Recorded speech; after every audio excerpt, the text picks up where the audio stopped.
Alright, let's break the architecture down from the very beginning. Traffic enters our system through two main clients.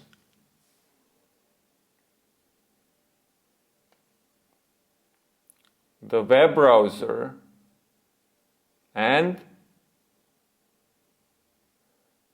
the mobile app. These are the front lines of user interaction. Whether it's someone shopping on their laptop or using the mobile app on the go, all requests from these clients flow into a backend infrastructure. Now the first stop for this traffic is our layer 4 load balancer.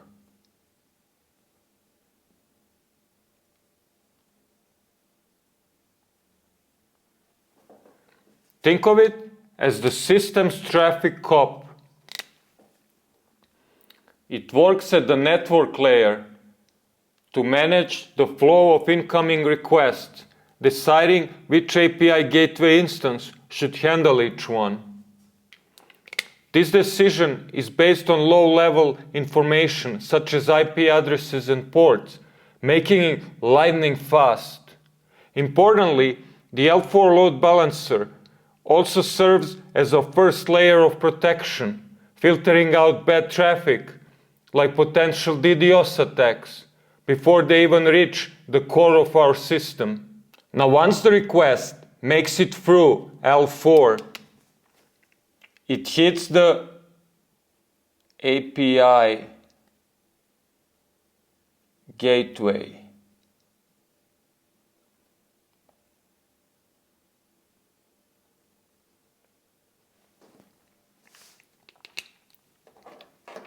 This is the brains of the operation. It manages all the heavy-duty work, authentication, rate limiting, and making sure only the valid requests pass through. The gateway centralizes security and routes traffic to the right backend service. Plus, it adds caching to speed up response times. After the API gateway, we've got our layer 7 load balancer.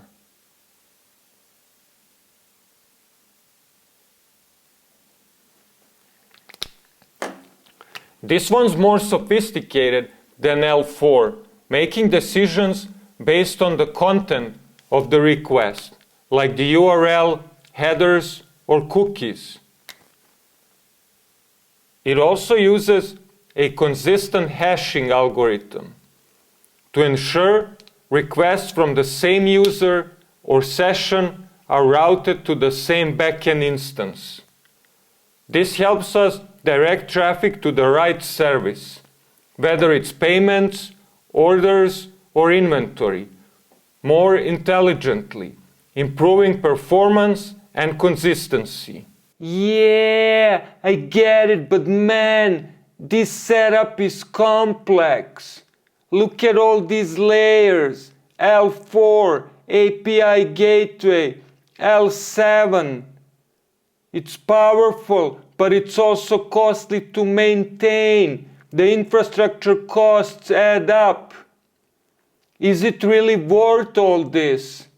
Feels like overkill just to handle traffic spikes like Black Friday. You're right, it's not cheap, and it's definitely more complex than other options.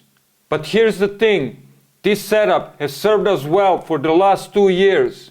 Remember last Black Friday, when we scaled up and handled millions of requests without a hitch?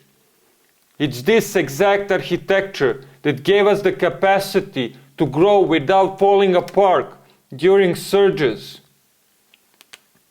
Sure, it's an investment, but the flexibility and stability it brings are critical, especially when traffic spikes.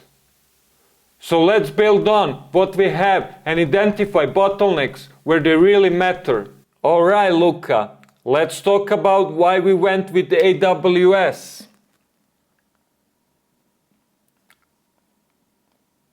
Cognito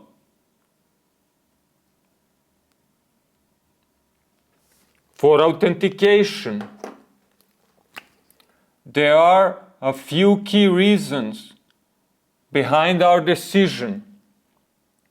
First off, scalability. Cognito handles traffic surges effortlessly, whether it's a typical day or a Black Friday madness. We don't need to worry about the authentication layer buckling under pressure. It just scales automatically with our needs.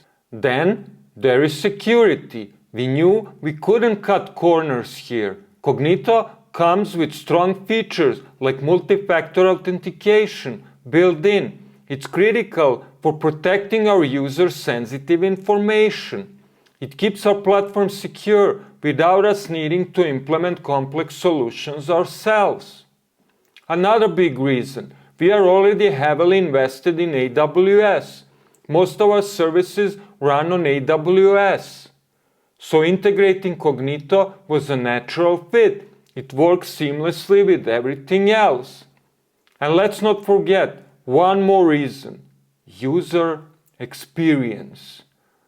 With Cognito, our customers can log in using their social credentials. Google, Facebook, you name it. It simplifies the login process for them, and for us, it means fewer barriers to entry. The easier it is for users to sign up and log in, the better it is for our business. Well, that makes sense. Less friction for the users and more time for us to focus on what matters.